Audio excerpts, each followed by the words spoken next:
Hi guys, welcome to another SpeakuP Monday here live from tropical Nomad in Bali. So if you're here in Bali, remember 7 p.m. I know, a bit excited from it.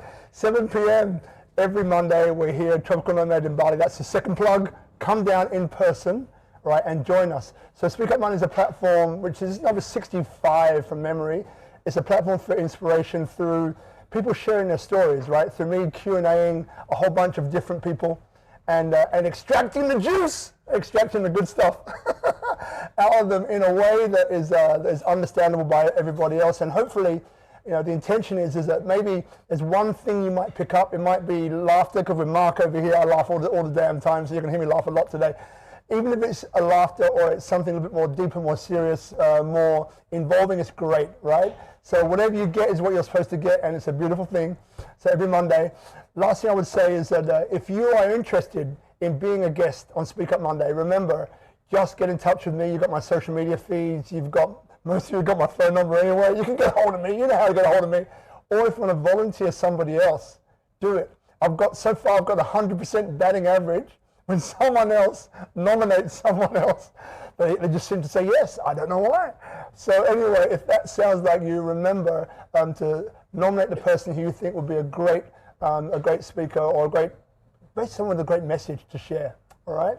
Now, all that said and done, I'm going to let my guest introduce himself very, very, very shortly. Actually, I'll ask him one question because I guess it is a Q&A, right? Yeah, no, go for it. So today it's my enormous joy to introduce to you Marc-Yannick Ceyton.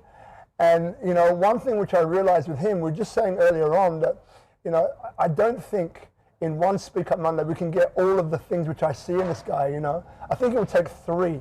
That's, by the way, that's not a little plug to say, hey, come back again twice. It's really desperate. It's really desperate. I have to come back 3 times. I'll be like, Jesus.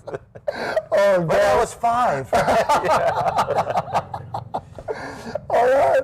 So look, without further ado, we'll get on with this Q&A. And remember, nothing here is really scripted. We just make it up. It's two mates having a chat. That's what it feels like.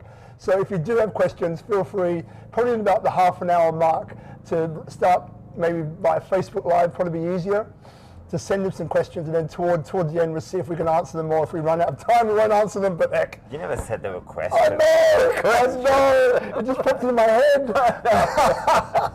I brought him here on the false pretenses. I love it. I love it. So look, first question that comes straight into our mind is like, to me you've had such an incredible life, and I've met some wonderful people over the years, and even though I don't know you that well, I always get a really positive, warm vibe from you. And the more I speak to you, the more that just comes out. You know, I mean, you were like a tennis professional. The first heli ski instructor in Switzerland. You know, like you have an amazing business with Commune and Commune X, building incredible communities around the world, right? You worked as an actor. You worked as a film producer, director, right? You worked with Weinstein, that we talked about maybe just a little bit, and so many more things, right? And yet... Can I just say, definitely not as an actor. I was a terrible actor. I don't think that should be part of the portfolio. Well, we might withdraw actor, but I'm sure there's some acting going on there, if you know what I mean. No. Oh, man. So look, where did you grow up? So like, where were you born then? So I grew up in Germany. Yeah. And, you know, as sort of like, you know, sort of in 1970s, and I was like the only black kid in my town. You know, like people would go, oh my God, look at this guy. He's the only non-German. The school that I went to literally had no foreign kids. So, but the thing is that during that time, if anything, I got like reverse racism, where people were being so nice to me because I was a foreigner, and people would invite me into their homes, and people were so nice to me in Germany during that time. And I had a very positive childhood, you know, like I did a lot of sport.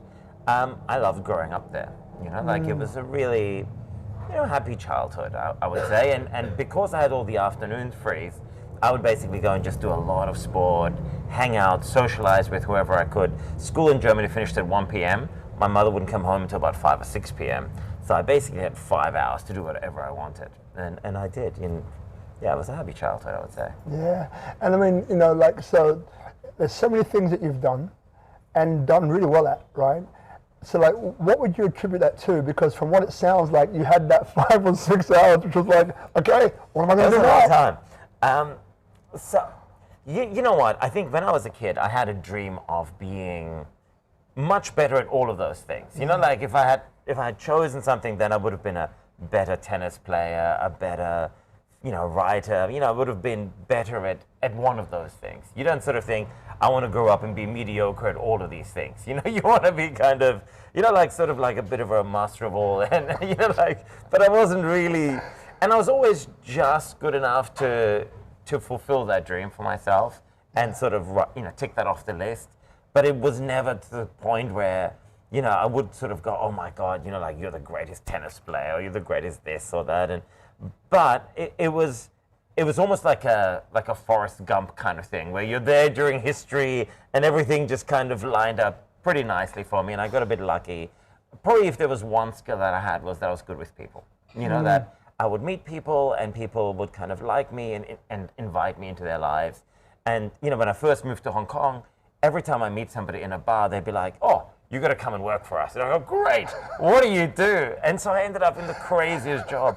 I think in my first couple of years in Hong Kong, every year that I went to the immigration office, they're like, oh, what is it this year? Every year it was different. I came as a university lecturer the first year. By the second year, I was a journalist. By the third year, what was I doing? That's right, I was working at CarEx.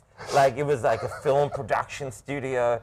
And I only got hired there because the guy really liked me. And I think the only job I actually had was to take them out to dinner every night and entertain them.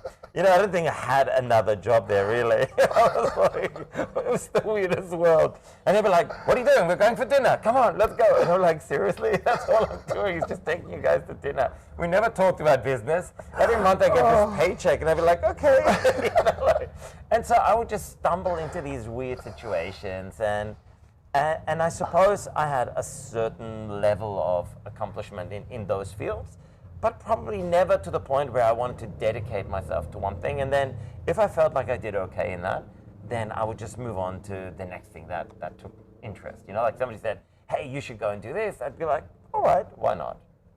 And so that's kind of what it was. It was not being so good at one thing that I could have just stayed with it for a lifetime. It was always this idea that something else would come along, and I thought, that's a great challenge, I'm going to do it. And to be honest, don't do what I did, because half the time I regretted it massively. Like I had a really good job at this university. I was literally running the whole place at 34. And then I went, all right, I'm going to quit this and go and do something else. And my family was like, you idiot. What are you doing? You're like, you've got a job for life, you can never be fired. And I was just like, look, I'm not going to do this for the next 40 years. This will just be boring. And then I'd find myself in some situation where going, oh no, this was another mistake. Why did I do this? But if you don't mind, pulling the cord, then you end up in all these different things. So I took a lot of risks, and some of those risks kind of turned out. And overall, I would say, it was a pretty happy life. So that doesn't mean that I wouldn't make any changes. Lots of changes could happen, but it was fine the way it worked out. Oh man! And then so did you have any like siblings, brothers and sisters? So my dad had some kids previously, not with my mom, and so I knew them in town. So I had like a couple of German, a German brother, a German sister, and then there was a Mexican sister who was floating around in the town that I grew up.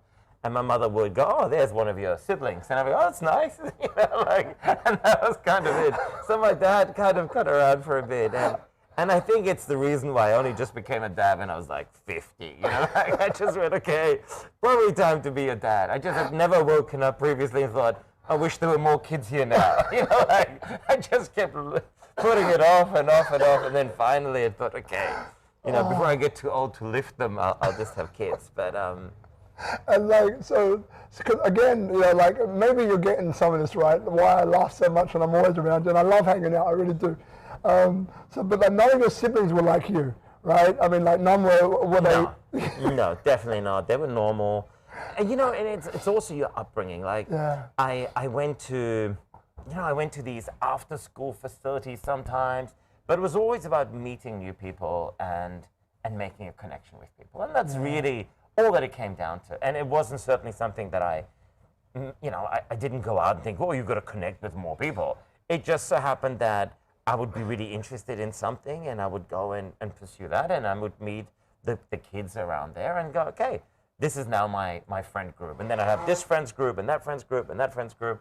And that's kind of how it worked out. But it was a talent that was born out of my mother's desire to lease a lot of places and renovate them and do them up beautifully and then sell them off or rent them, for more money. And then we go to the next town. We were like these traveling gypsies going from place to place. And so I had to always adjust very quickly. I went to that school, then I went to this school, then I went to that school.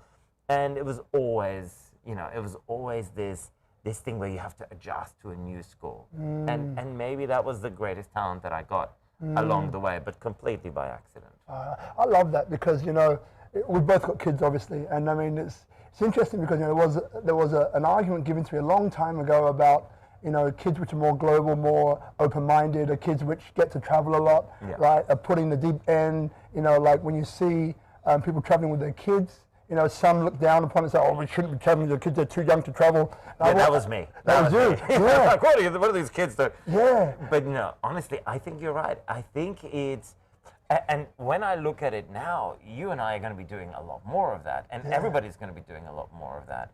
But it does make it harder to travel, I have to admit. I always thought it would be even harder than it is right now. But when we carry up, we've got a 1-year-old, so when I carry her across the airport, we're packed out, we've got so much luggage. The kid is like this big, like 7 kilos, and all the luggage is like, 3 porters coming with bags. And we're like, oh my God, it's so difficult, but it's just, there is something so special about it. And I think being an older dad, I really appreciate that even more now. Yeah, and it just really just resourcefulness. Like we're here in Bali, obviously, and it's me and Marina and our 2 kids, 4 and 6. We move every 6 months, and we're doing it again. And it's at first I think I was a person who didn't really like change. No. Even though I grew up in kids' homes and there's always change happening, I was anti-change. And now I kind of embrace it because I get that each place we move to, it like unlocks a different part of my brain to think differently about the same thing. And I think and I think the resourcefulness is the key right now, especially now, right? Resourcefulness is the absolute key, and I love it, And when I look at your story, you give your parents so many more props, because they were the ones who are doing it, and you know how difficult it is, right? Absolutely. It was their neglect that made me the person that I am. It was. But you know what? It didn't give me a fear of moving. Of moving. I kind of, every time we go somewhere else, I go, oh, okay, it's a new opportunity to meet something else. And even now, you make all of your friends, and you have those friends for life if you move to one area, and then you move to the next place, and then you make new connections, and that's also nice. So imagine I could, I never lived in Bali before, and now we go out, and I know everybody. It's really cool. But then I'm also like that in certain other cities around the world, and ideally, I want to be like that everywhere I go. Yeah, and got it. That's kind of, the business that I started is for people to have that kind of life everywhere they go. And that was important to me in my life story, and that's kind of, when the chips came down, I thought, this is what I'd like to do.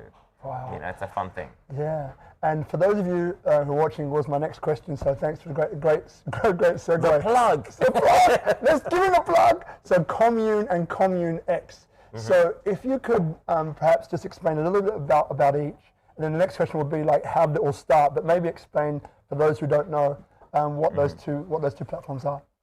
Okay, so they're technically, what are they? They're a social media network that allows you to go into any city, and as soon as you touch down, you just log in, you say, hey, I've just checked in, I've just landed, whether you want to make that public or not, it's up to you, but I've come to Bali. And as soon as you've come to Bali, I get our ambassadors to reach out to you. They go, hey, Rob, welcome to Bali, welcome to Milan, welcome to wherever you happen to be. We're in 60 cities around the world. As soon as you land in that place, people reach out to you. And they say, hey, welcome to the city. What do you want to do while you're here? And they'll show you, through the app, you'll see all of the events that are going on, all our favorite places, all of the events that we're hosting, the events that other people are hosting. It shows you all of our hotels, where do all our friends stay. So you can actually see what other people are staying in what hotel. You can ask us, and we say, hey, you know what? Actually, a lot of people are staying in this area or this hotel, and we can even connect you with those people. If you've gone somewhere like Art Basel or Burning Man, we help you find communities in every place you go, basically. And we set up hotels for you cheaper than anybody else. We set up, and you can meet all these new people. So if Facebook allows you to, add the people you've met in real life. So I've met you. Once I've met you, I can now put you on Facebook, and then I can follow you on Facebook and see what you've just done. And that's sort of nice. There's something nice about it. But on our app, what you can do is you basically go in, you meet all these people online, but then you spend your time with them in real life. And I suppose that's what I would prefer to do is, that I'm looking forward to activities with new people and that I make new friends everywhere I go, rather than just see what my other friends have done in the past. So that was kind of the main impetus. And we had started off with only CommuneX. And what happened was I had a couple of very accomplished friends who'd made, either a lot of money or a lot of success, the Nurul Rabinis or the Alexander Shulgins of the world, who are just like these globe-trotting, amazing guys. But then, of course, I had all these other friends who were just, younger or just party people from Burning Man. And what happened was that we had them all on one platform. And the problem that I used to have is everybody used to complain. Because it was like, you couldn't keep anybody happy. Because if I had, all the really successful people wanted to hang out, all the cool people wanted to hang out. And so it was really difficult to pitch them the same sort of stuff. And then we did this deal with this modeling, this modeling app. And we brought all these, models on there as well. So it just became the weirdest party of all time, So what we thought we'd do is we thought we're going to split these two and make one a super cool party app where everybody gets to meet, cool people, and the other one is more like a business thing for global change makers and that kind of stuff. Got it. So those are the apps in it. Hey, buddy. So we've got another one. Hello, mate. Hello. Welcome. Grab a seat. Grab a coffee. Good to see you, mate. Good to see you. And awesome. So then, but what inspired you to do it?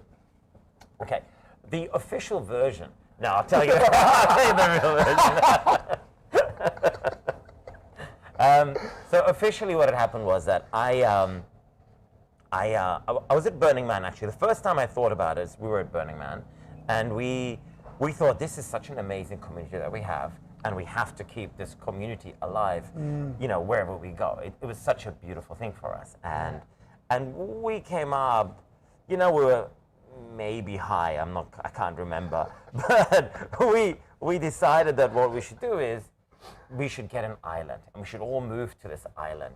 And while you're there, you're thinking this is a great idea. And then I kind of remembered my dream had always been that I was going to move to St. Bart's and live on that island. But after 2 weeks, that dream turned sour. And I thought, can't wait to get out of here. And so I thought, maybe an island is not so good. But imagine feeling it like you're at home everywhere you go. Yeah. And that's kind of what it really came down to.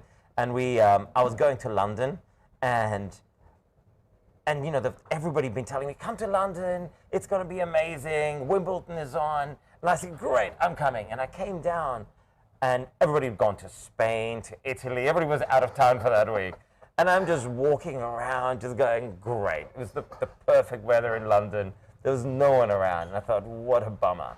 Then the week later, they came back, and they introduced me to all these amazing people.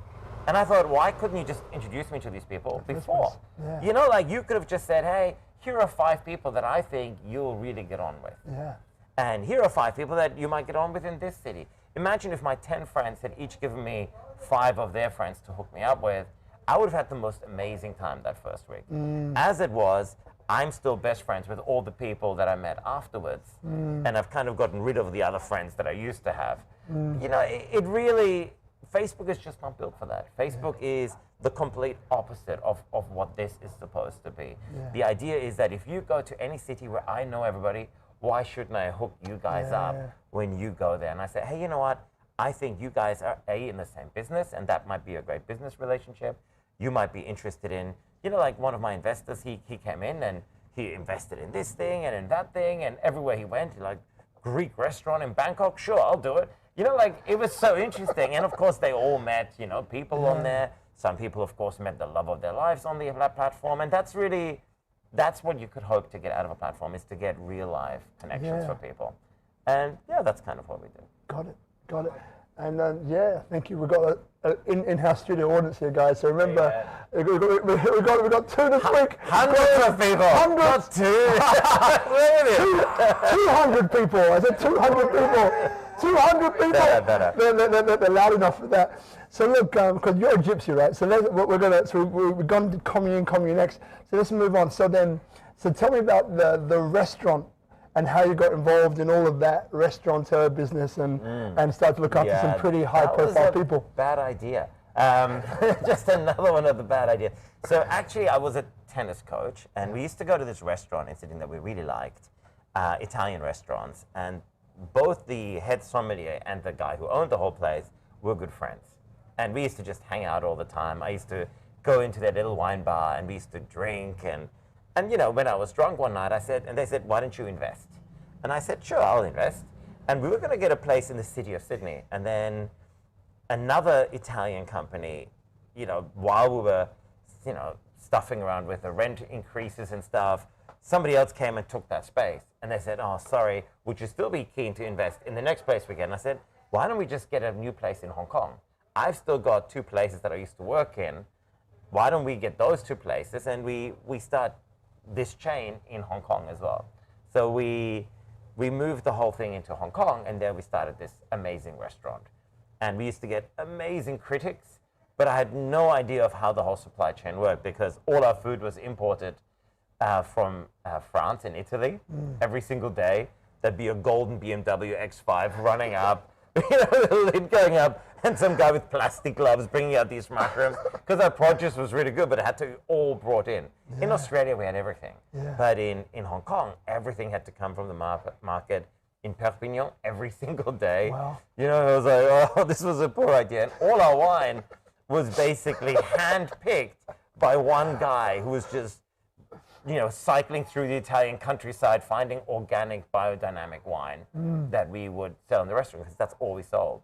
And it was always really strange wines that we had. Like you'd look at these wines, and I'd be there with 5 or 6 amazing sommeliers, and I'd be pouring all these wines. And I'd be getting this wine, and I'm going, am I drinking what everybody else is drinking? Because there seems to be a lot of excitement. And I'm looking at this wine. It looked like a cheap white wine, where you took the pulp of an entire orange and mixed some ginger juice in it or something and swirled it around. I was going, oh. And that's what we were selling to people. So it was really expensive wine that tasted really weird. And, look, it was again a great time and a great place to meet lots of people. But would I open up another restaurant? No. Listen carefully, don't open a restaurant. Whatever you do, don't do it. And you lose the love of food. Yeah. That's the other thing. Yeah. Like I'm living with an Italian friend at the moment, and he's going, you're so easygoing about food, you'll eat anything. I'm going, yeah, pretty much. I used to be that guy who go, let's go through a list of 100 places where we're going to dine tonight. And eventually I'm like, I don't care. It's more important who I dine with than where I dine. That's really the thing. And what keeps coming through, again and again and again, is just this resourcefulness, right? The way you grew up as a kid, traveling from place to place, and traveling will be the gypsy, and being put into lots of different situations, and each one, you get on with people, you're a natural people person, and then I love it, because you're just making the most of every situation. And it's like, I've got this sort of thing I call 3 pillars of purpose, right?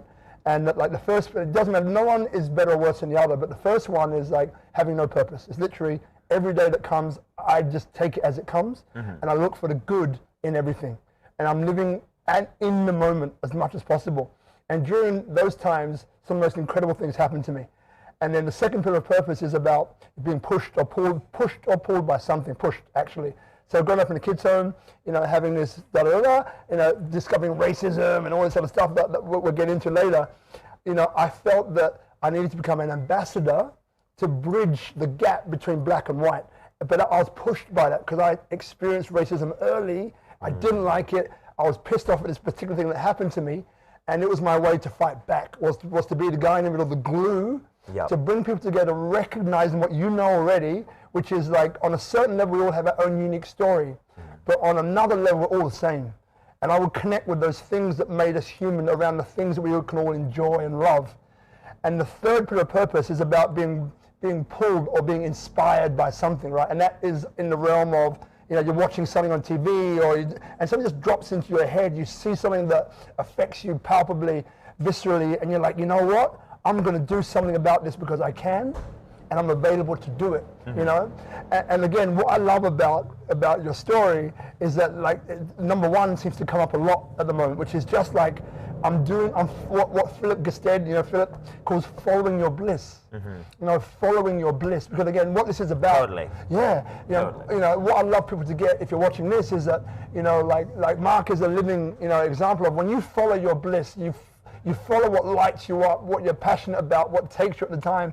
And what I really, really, truly love is that you've turned on its head, was it jack of all trades, master of none? Yeah. And like, what I can see in your story, which is rare for me, is someone, even though you downplay it a little bit, but is someone who's actually had a lot of success in so many different areas that it's literally going against, this common held belief of I have to focus on one thing exclusively for the rest of my life, which I absolutely love. So look, so on that note, so going to skiing, right? So, so what the heck? Going to skiing. So you were the first heli skiing instructor in Switzerland. Can you tell us a little bit more about how that happened? That was another stupid mistake. It all sounds really good now in hindsight. You kind of think, oh yeah, that's great. But the truth is, I was doing these excursions. So I worked in these Swiss hotels, and they couldn't hire me as a ski instructor because by that time I had an Australian passport, but I was good at what I was doing, and so they said, look, why don't you become like an actor/travel guide? And I went, all right, because that's what we can get you a visa for. And I went, okay, that sounds really weird, right? And I went, okay. So I came up with this idea of how can I still get, to be snowboarding and skiing while I've got this weird kind of thing going. And so what I ended up doing was I ended up arranging the heli ski thing in Switzerland. Nobody was heli skiing in Switzerland. It was the most pathetic heli ski ever, because you go up on this completely groomed run, you'd have like a 50-meter head start on everybody else, and then you're like, oh, I'm just on the face right now. But what happened was that it became so wildly popular that what happened to me is that every morning at 7 a.m., after we had these big parties the night before, every morning at 7 a.m., I had to be on this bus with a couple of bottles of champagne for champagne breakfast. And you're going around a huge bus with 50 people and filling everyone's glasses and, going through the same thing every single day. You get to the helicopter, the heli center, and there the helicopters are waiting for you. And you go up in the helicopter like you do every single day.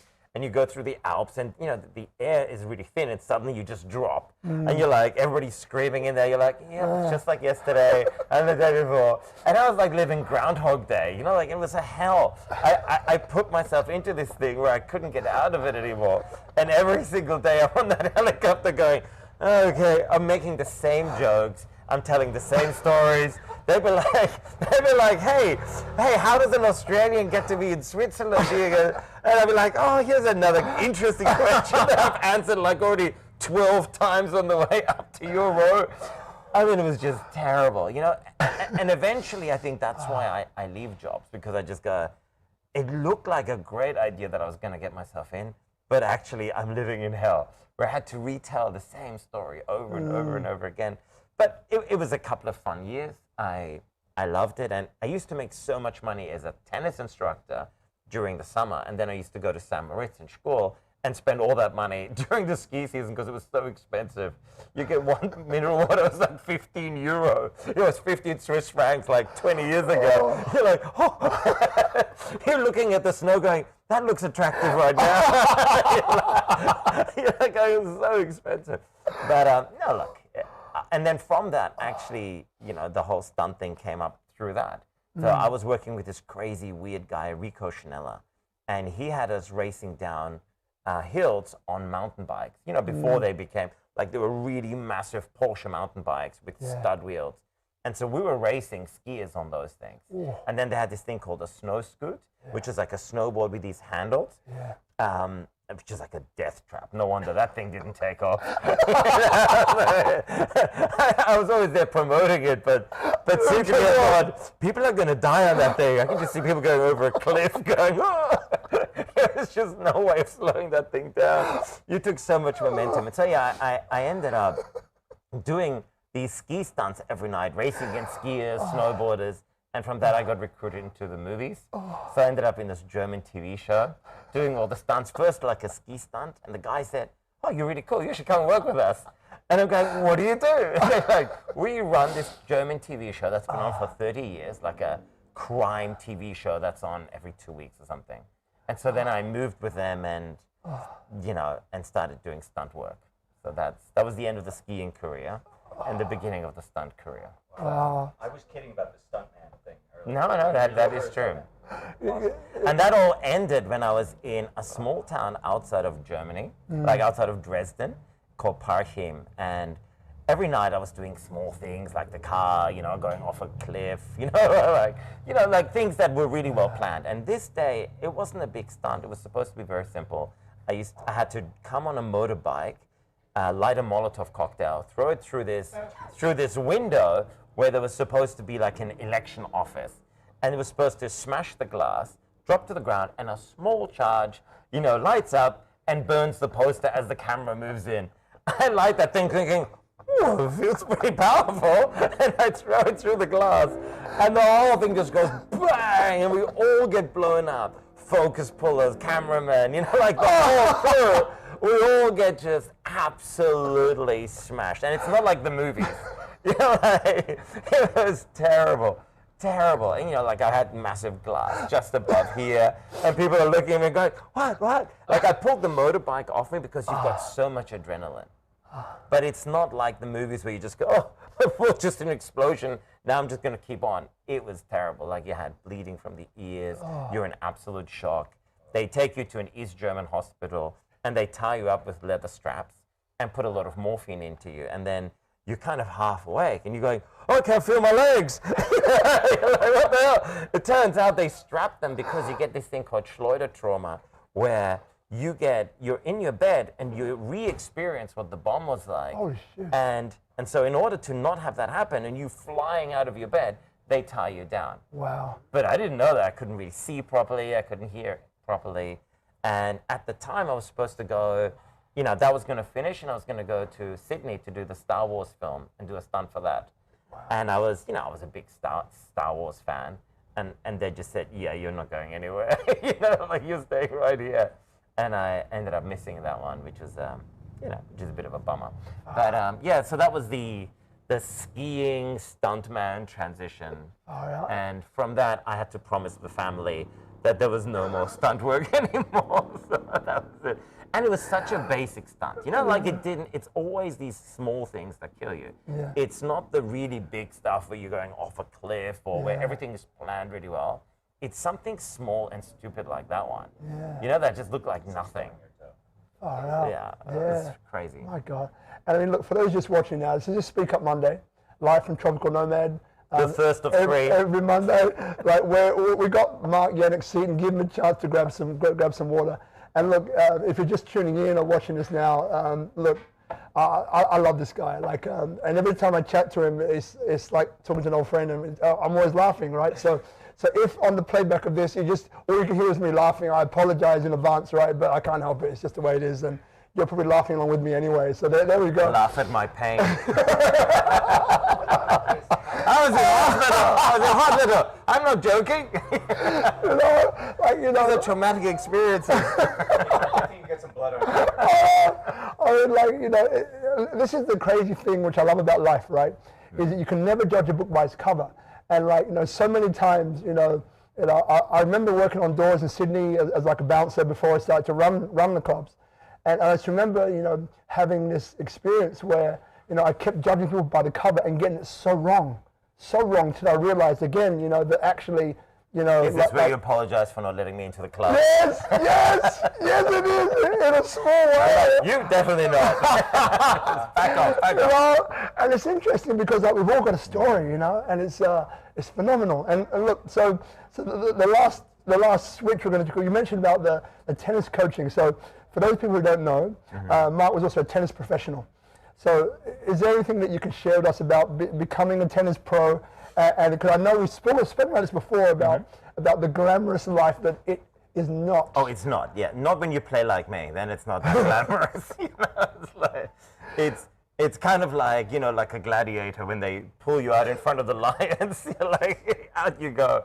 The thing was, I was pretty good. I just wasn't at that level of the really, really top guys. Yeah. Now, there were the guys that were the top 10, 20 players in the world.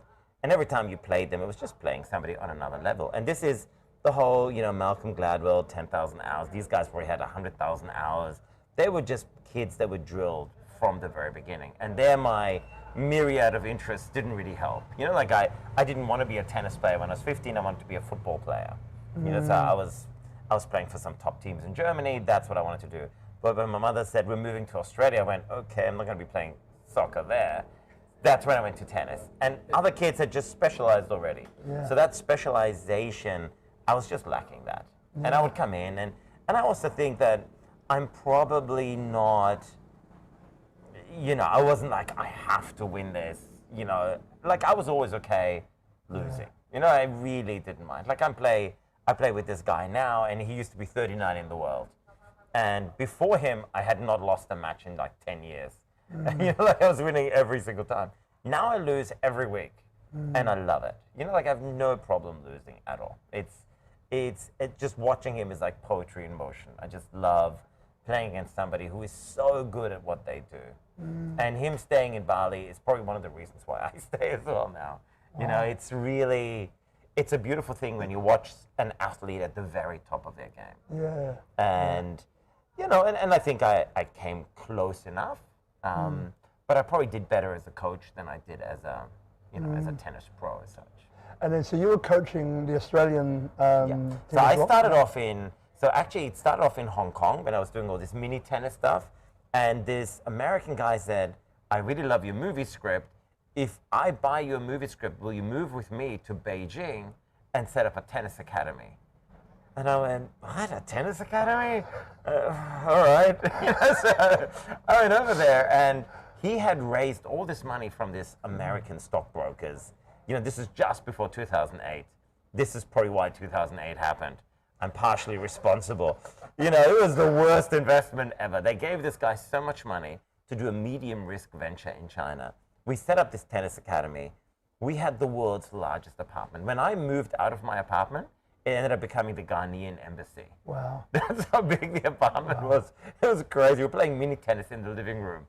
I was like, and so what happened was that, see, it's again just taking that shot. I kind of got that chance, and I thought, okay, I'm going to sell this movie. I'm going to go and open up this tennis academy in Beijing. At the end of the day, I just thought, what do I have to lose?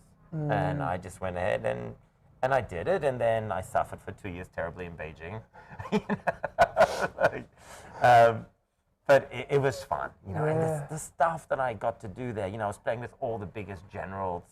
I lost every single tennis match while I was there. You have to lose every time. You always lose. Yeah. You'd be playing, we win the China Open the next day. You're playing two 60-year-old generals. You have to lose. I have this shot where I hit the ball through the legs. And my partner was always like, don't you do it, we'll be shot. You're like, oh, that's right, you forget. And you just easily hit the ball back, and then they can beat you. I lost every match. Like in China, that's kind of how you roll. Wow. So look, we're gonna. Yeah, so there was China, and then I was in China as a coach, and then Tennis Australia said, why don't you come back and work with us? And so I went there for about 2 years or so. And eventually I got fired from there as well because I told all the kids they're not going to make it. Yeah, I was just being honest. I didn't want parents to invest all their money when there was absolutely no chance these kids are going to make it. It was just so unrealistic. And because everything centers around money today, I also lost really my university job because I didn't let the kids get cheated by the agents. So really I lost the job there. And then I lost my job at Tennis Australia because I told all the kids, you're not going to make it. Don't waste your money on this pipe dream. Finish school, and see how you go afterwards. Not everybody gets to be a tennis pro these days. There's a million kids trying to do it. There's only going to be 50 who are going to make any kind of living out of it. Got it. Yeah. It's a terrible gamble you'd be taking, and you'd be very unhappy with it. So yeah, that's right. And like one thing which we never discussed that I get from you, right, is you have a huge heart, right? That's what I get from you. And like hearing you as well, you know, talk about the kids, you know, that you don't want to cheat them, right? You don't want to cheat them from, you know, like committing to something that you had the experience, you had the background, you had the knowledge, you had the know-how to realize that, hey, you're not going to make it. So, you know, change, don't waste this time and do something else. So then stepping a little bit further into that. So like, you know, like how would you describe yourself? Would you describe yourself as a humanitarian? Would you describe yourself as a person who is, you're a people person, right? That's always brutally honest with people. How would you describe yourself? No, I wouldn't say I'm always brutally honest with people. I'm nice to people, you know, like I think generally I try to be nice. But, you know, if you're going to, if it means that you're risking your parents' livelihood, and I don't need to just, you know, just to make some money for Tennis Australia, I didn't need to tell these kids, like fluff these kids and tell them, oh yeah, you're gonna make it. You know, the guy who I ended up losing my job over was this young kid. He was 18 years old. He had never lost a match. He never won a match. He'd never won a match in any tournament. And he's sitting there, and we're having lunch together in this sort of big group of us. And he's going, I'm going to really go for it this year. I'm going, what are you talking about? I mean, like, you're on court 18 with 9-year-old girls. You are not going to make it. You've never won a match. At this age, none of these kids are going to make it because you're all just paying $100 a day, and these people are cheating you. This is not for real. The same with my university. Agents were cheating on the IELTS exams, brought these kids from China, falsified the IELTS tests. They came in, I was having them at university, and then they tell them, oh, the inner city of Sydney is very dangerous. You need to live in Campbelltown, like 70 kilometers outside of town, and charging the most incredible rents. And when I said to the kids, don't be crazy, you all just move together into this apartment, the agents were like, what the hell is this guy doing? You know, he's taking away all our livelihoods. And all I was doing was I just like justice. You know, it's really important to me that nobody gets away with this kind of crap.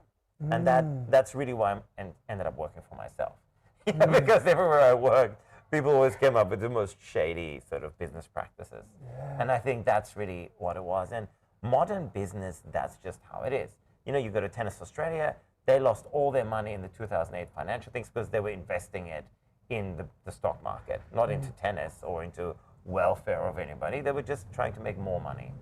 And that's why I like doing my own business, and I can decide what the moral compass of my company is. Got it. Always is. And that's a beautiful, I really appreciate that. And I mean, you know, so the equity and fairness that you have within you, where do you think that came from? I don't actually know. I think it's just something that you acquire. I had some really good mentors. Like, I didn't really have a dad, but I had some mentors. Like, because I grew up pretty much without a dad, all these guys kind of said, oh, I'll take you under my wing, even though I didn't really want that. I had all these guys trying to give me a moral compass. You know, I had a stepdad who was pretty, you know, he was pretty on the straight and narrow, and you know, an uncle who was a huge influence on me. And I think it's just, these people blaze a path and you follow their example. And if you're lucky to be surrounded by those kinds of people, then, you know, you happen to have that kind of path. And it's also, I think, just something you're born with, actually. Of course, most of it you develop on the outside, but some of it I think you're actually born with. And I'm not saying that I am the person everyone should follow. I'm not the best person by any stretch of the imagination, but I'm you know, I think I'm reasonably, you know, I'm reasonably in tune with what should be done or what needs to be done. So even if people cheat me, I pretty much always go, okay, let's look past that and let's still try and work something out. You know, so I had one guy who was a good friend of mine, was blackmailing me, and I still said, okay, let's make sure that you get what you need. And it's always important to me that I don't leave any of those businesses that I've done in a bad way. There's nobody who can come up here and say, oh, that guy's a dick, he cheated us on this, he cheated us on that. I don't think I have anybody like that. So, you know, I don't have to, you know, I don't have to wake up or turn around to my shoulder every night and think, oh, you know, who's going to be around there? For the most part, I think I've done the right thing. Got it. And if you don't mind me asking, so your dad left early, or? My dad left early. He just wasn't really a dad. He was kind of this really cool guy, really intelligent guy. I like my dad a lot, but he just wasn't a family guy. You know, he was always off on some other, on some other adventure, and I probably got a lot from him, more than I would care to have. But he was just that kind of guy, you couldn't tie him down. Yeah. And he was quite old when he married my mom. My mom was 20, he was double her age. And he just had all these kids everywhere, just started franchises everywhere. But he never looked after any of them. He was just always off, on another adventure. So. Wow. Do you think you follow after him in some ways? Not in all, but some ways? Yeah, definitely. I think, there is definitely some of that stuff that I still got. My mother tried to beat the rest of it out of me, but she couldn't. I think she really tried. I have to give her, I have to say, she'd be like, oh, you're just like your father. Going, and whose fault is that? It's not my fault. You should have chosen a better person. It wasn't my fault. But definitely, the genetic, it still comes through. It definitely comes through, and unavoidably, I have a lot of those features in me, and but you just have to learn to embrace those things as well. It's fine. And then, like, being a dad now, because it's interesting you said that your dad, was late, double the age. No, he'd already had lots of kids before, though. He'd already been doing franchises early. Yeah. And then with your mom, I waited a long time. Yeah. I mean, really, everybody had given up on me. Everyone's just said, "Oh, this is never going to happen," and I just thought it wasn't the right time. And when my wife said, "Oh, by the way, we're expecting," I went, "Oh," literally, I just wanted to run away. My first instinct was just to deny it was mine and run away. But then I thought, why not? And I think it's a good time, and it's the best thing I've done. It's really, really fun. Yeah, and it seems to what I enjoy about that is that, it kind of opens up another doorway somewhere. Amazing. And you go through that different doorway, and you become so much of a better person. I actually really find that it's made me a much nicer guy still. And I just love it. And the love you have for your child is so immense. I think my wife is the most amazing creature, but I would use her as a human shield to protect my child. She is, the baby is just, you just have so much love for your baby. It's amazing. It's really good. And because I think I had mine, I had mine late as well, so late 40s, mid 40s and up. And then the last one, I guess, closer to 50. And I think that, in some ways that's probably a good thing. I don't think earlier on I would have been ready. And I don't think you're ever ready, by the way. But yeah, you're never ready. But in the sense of there's a lot to do.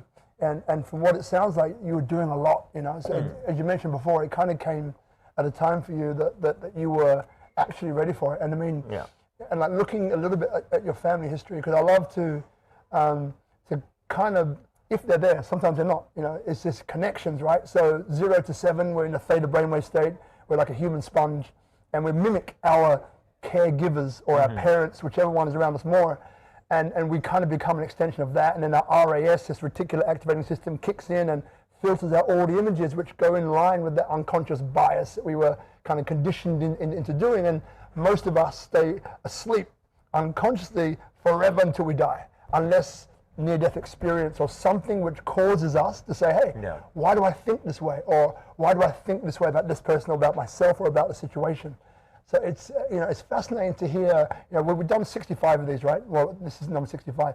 But it's interesting, as a coach and everything else, I just keep seeing this connection, maybe because I'm looking for it, right? But I keep seeing this connection, and it's, your mom, you must have so much love for her, because, from what it sounds like, I know that she was trying to condition you out of doing she really tried that. She was not at all. I mean, I think we have a really good relationship. I mean, we talk every day. But the interesting thing is that she tried everything to get me onto the straight and narrow. That was her ambition in life, is for me not to become like my dad. It was literally that was her greatest. And maybe she'd be just enough sense into me so I didn't quite go into his road. But look, my dad was a charming guy. He was a charming guy.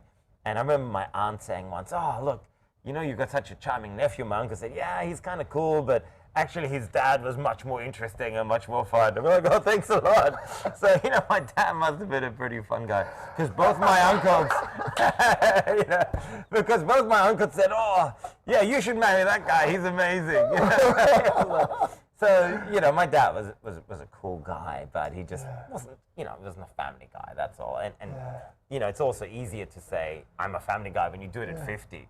You know, it's like for me, it's, you know, I wouldn't condemn anybody who's having a kid at 25 and going, what do I do now? You know, I think that would be very difficult. Far You know, like, you're a bit more settled now, and I think everything comes a little bit easier. You're a little bit more financially set up, and I think that does make a difference. And I've got the time, I can work from home now. I mean, I've spent already so much time in the first year of my child's life. It's amazing. You know, we have my wife at home, myself at home, nannies at home, helpers at home. You know, it's amazing. It's the best way to have a kid. And being stuck in Bali was fantastic. You know. Because you were going to move to somewhere else, remember? Yep. What was it? April 1, we were moving to Geneva. And then May 1, we were moving to Bergamo, which ended up being the center of COVID. So I'm glad we didn't move there. But, you know, that was kind of what it was. We had this thing where every summer we've been going to Europe. So we never really lived in Bali. We used to do maybe 2-3 months a year in Bali, you know, maybe 2 months in Australia, a couple of months in, you know, sort of Hong Kong, Singapore, travel to places, and then spend maybe 3-4 months in the summer in Europe, like southern France, northern Italy, that kind of stuff.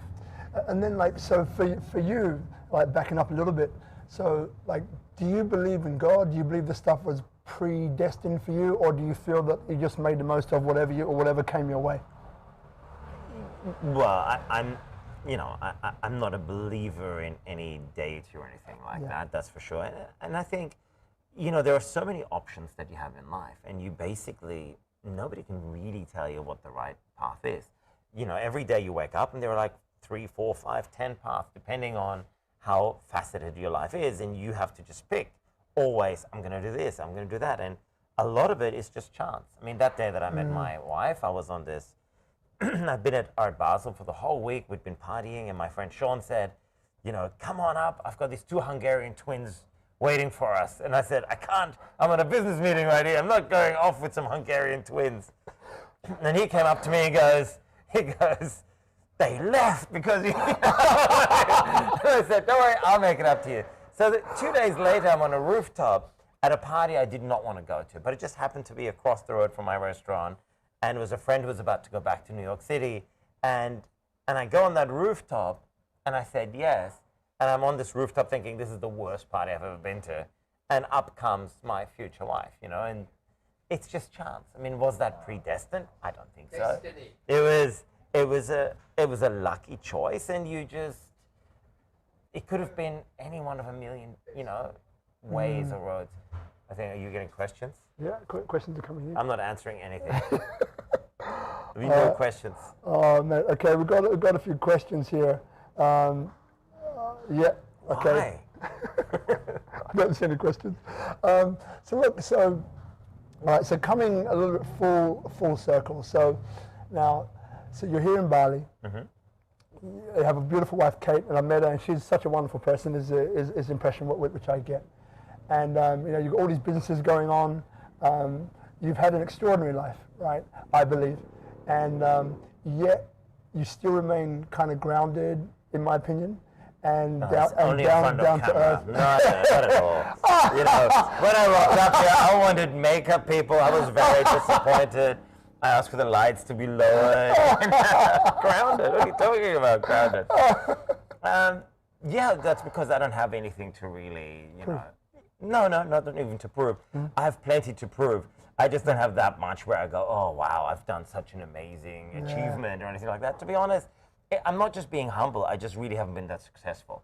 You know, like I've just been kind of a nice successful at lots of different things. Yeah. But, you know, like it wasn't like I've won a Nobel Prize or an Oscar or, you know, I've not gone to the pinnacles of whatever I've been doing. All I've been really doing is just following my bliss, and, you know, whatever was fun at the time, I just go, yep, that sounds like it's good fun. And you just wing it. You don't know what's going to happen. You just wing it. You know, like there is no right or wrong. there is just something that works out a little bit better than it might have worked out. There could have been so many different paths you chose. And it's just, I think the one thing that you have to take, I saw a couple of years ago, there was this story on American Life, and there was this Bosnian kid whose dad was killed during the Bosnian War. And he was incredibly lucky and happy to have his mom and his two sisters survive. And then he was incredibly lucky that the library gave him carte blanche to borrow as many books as he wanted. And then he was lucky to be taken out of Bosnia during the war and taken to the US, where he grew up in some project and then ended up getting scholarships to grade school and made his life. And it was all a great story. And he was all worried because he thinks that he cheated on some test that got him to this great school. And they found his teacher years later, and she goes, no, it was nothing to do with that test. And at the very end of it, his wife comes up and she just says, you know, the thing with my husband is that he sees the glass half full every single day. No matter what happens to him, he always sees the positive in it. And I think maybe more than anything else, the follow the bliss thing, and that I'm positive about whatever little success that I get, that's probably what's helped me, you know, to stay happy and grounded and satisfied enough with what I've done. You know, but that I would say is the main thing, is that I always think the glass is half full. You know, like I wake up and I go, oh, life is pretty good. You know, and like this morning I wake up, we've got an incredible beachfront house that we're living in, and I've got these mates preparing all the breakfast, and I'm going, life is pretty good. like it's not bad. But it's just being thankful and appreciating every day, I think. I agree, man. Great gratitude from our studio audience. Yeah. I mean, I think it's not, and I think if you saw things, you know, glass half empty, that would just make life that just so much more difficult. Yeah. But I think you just have to kind of say, okay, you're on this, you know, for a really short amount of time, and every day you're going to try and make the best of it. It's almost like writing a script every single day for your life. Yeah. And then, like, looking forward, you know, from what it sounds like, you know, you take kind of the days as they come. But is there any project or plan, maybe humanitarian, or ideas that you have in your awareness that you'd love to do? Look, obviously, within the commune, we have all these charity things. There are a couple of projects there that I'm really, really pushing that I would love to get going. There's so much that I would love to achieve, you know, because I still feel that there is more than enough time. If I get the commune up and going and have the charity platform on there, and I get a new CEO to come and run the country, the company, and I just basically get to go around the world, meet lots of fun people, and bring in all the favorite projects that I would love to fund onto that platform, that would be a happy life for me, you know. And I don't want to stop working. I think what I'm doing is really good fun, and I will only do things that bring me joy or that are good fun.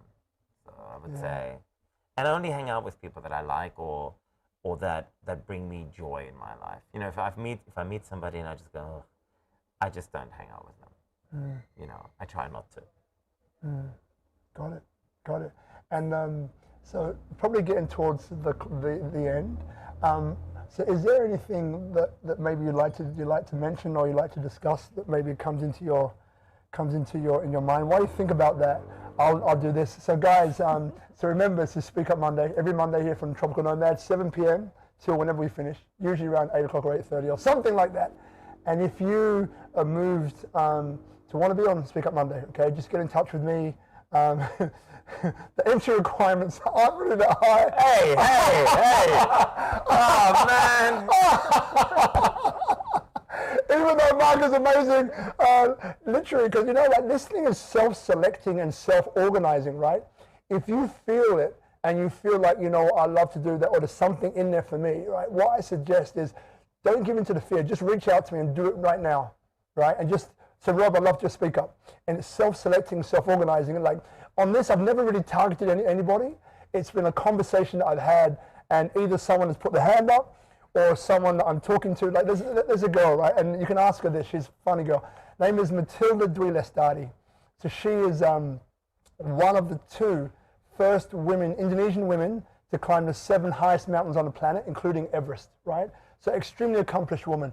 She was in the audience for SpeakuP Monday the week before. And basically, I had a guest who dropped out, who postponed it to another time. And a friend of mine who introduced me to her, I just, after within 2 minutes of talking to her, I just thought, you know what, you're on next week. You're gonna do this thing, you're gonna do this next week. And she was like, no, I'm not. I said, no, but you are. She goes, no, I'm not. I said, are you scared about talking in public? She goes, yeah.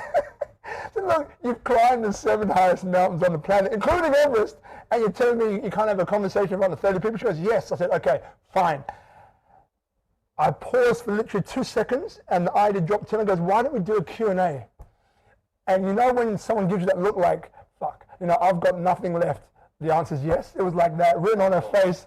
And she I think that's like, generally the thing. You can't get out of it gracefully. That's why you do the show. That's really how it works. You know, and funnily enough, that's how the Q&A section, this was actually born. It was born through that conversation, no premeditation, literally just problem solving. And it was like, you know what, we'll do a Q&A then. And we've done 2 since then. And she is amazing. Like after she started, it's no disrespect to her, but she wouldn't shut up. She kept on going. She kept on going. But I knew she had it in her, right? It's just this thing that goes on, you know. And like you know, so really, this is self-selecting. People put their hands up because they feel something, and that's what I'm saying. You know, like just go with it, go with that flow, keep on going, and you know, amazing things will actually happen. So that's one thing. The second thing is, so as you know, we're here every Monday. And 7 p.m. is the time, which is 9 p.m. in Sydney. Now, if you have any last questions, feel free to type some questions into the chat on Facebook. Can Mark take his shirt off? No. All right, let's do it. Right, so feel free to do that. And look, so what last questions which come up for me now? So, all right, got it. So now with the charity. Initiatives that you're doing, and which 1 or 2 stand out in mind of which you would love to? There is a guy, David Gardner, who's a good friend, really amazing guy, and they've done a couple of films like Racing Extinction and The Cove, and they're doing a documentary at the moment called The Last Place on Earth. And these guys, they basically go into the jungle. And every day they're filming with drones and cameras, saving orangutans, you know, getting chased around by palm oil, you know, mafia around the place, getting shot at, you know, machetes are thrown at them, people are being kidnapped, you know, and these guys are so into this project and bringing awareness to this thing that you just go, I kind of wish I had that.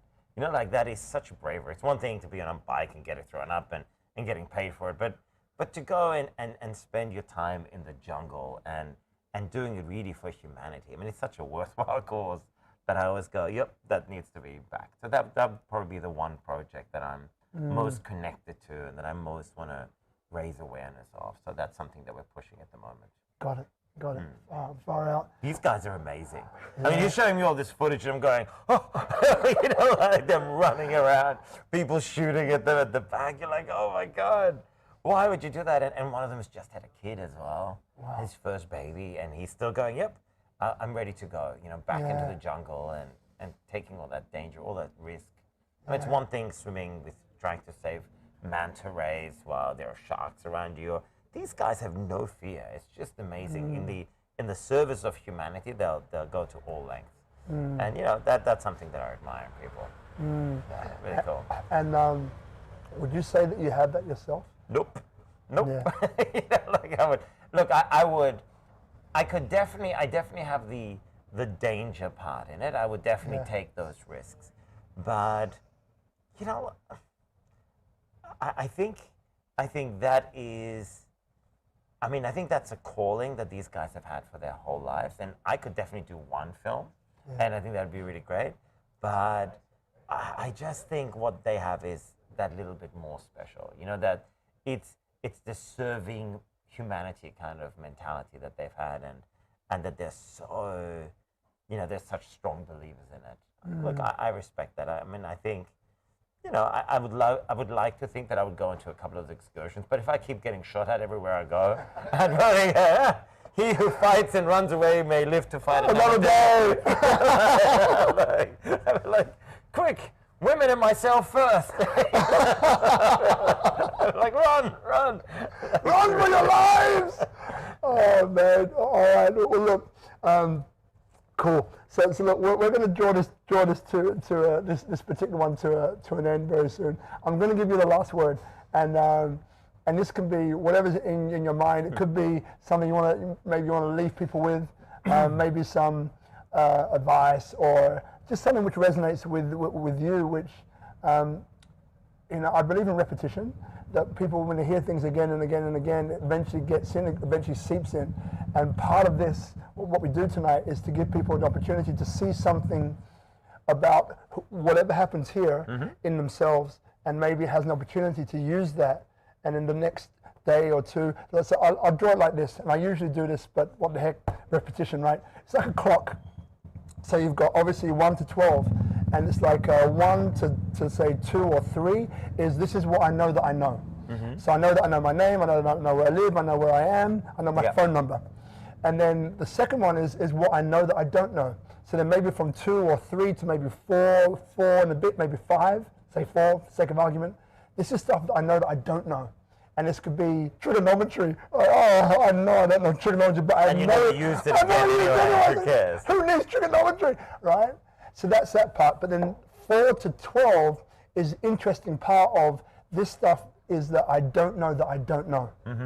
And what happens here in that area, the subconscious, is like something, you know, like I asked you a question tonight, and I don't remember what question it was, but it was a question that caused you to stop and think, and maybe the answer didn't come. But the thing is that we're back in that area is where all the growth is. Back in that area is where the stuff comes up. I mentioned before about the theta brainwave state 0 to 7, and then the RAS kicks in, and away you go for the rest of your life until you have maybe a near-death experience or something that causes you to ask why. Why do I think like this? Why do I do like this? So that is the area where I think that juice is. And what I love about what we do here is somehow, some way, that happens for people.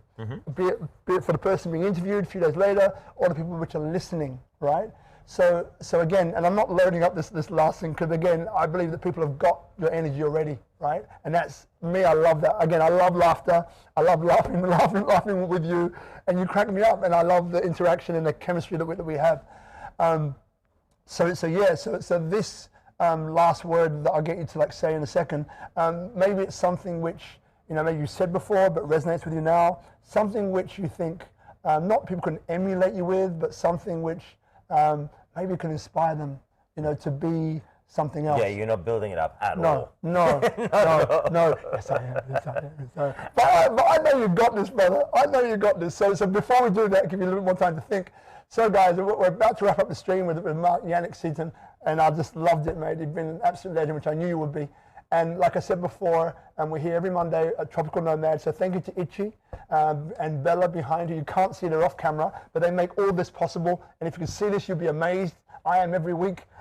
It feels like I'm going to Mars. Got all this dashboard and lights and cameras and computer screens. It's great. Love it every day, please. Right. So join us live. So from now on, we've got a few hundred people here in the studio audience. Listen to that! The rebel! Security's coming! So feel free to join us, okay? Every Monday, 7 p.m. at Tropical Nomad. Just come down and do amazing coffee. It's an amazing place, okay? So without further ado, I'm going to just let this beautiful man close it with a few fitting words of his choosing, and look forward to seeing you next week. Thank you. Over to you, Mark. Oh, wow. Well, I would say follow your bliss. Definitely follow your bliss and take some risks. You know, I think life is definitely the greatest experiment you're ever going to be part of. And probably as a parting word, I would say, be careful of conspiracy theories. You know, like I think at the moment, I'm really a little bit worried because people are just make sure that whatever you see, double check it, triple check it, and don't form your opinions too quickly. It's so easy these days to believe all kinds of stories. And I'm really alarmed around me, a lot of good friends that come up with the craziest notions. You know, like Tom Hanks has been killed years ago, and there's an actor playing Tom Hanks and his wife, and I'm going, oh, that actor is better than Tom Hanks ever was. You know, like, that's amazing. But, you know, I look at these people and I'm going, these are super smart people. How did this happen? I mean, why would anybody bother killing Tom Hanks? You know, like, but there are so many of these things, and it just seems to build up. And I think the one thing that I would be a little bit worried about is that people are just, you know, and it's Facebook and it's Twitter and it's all kinds of stuff, but just be discerning. Be discerning of any information that you get and really think about these things. You know, like there is not, think about who has the most to gain out of these things. And, you know, because I see people getting very unhappy with all these conspiracy theories that they believe, because it then makes you believe that the world is against you. And I think that's what makes you go that the glass is half empty, that everything conspires against you. Mm-hmm. What you need in life to get through this kind of tough task and this experiment that we're all on, this ride that we're on, is to believe that the glass is half full and that nobody means to do you any harm, and that people are essentially good. So those are my final parting words. I knew you'd be up to it. Thank you so much, mate. It's been an pleasure. It's been an absolute pleasure, mate. Thank you so much.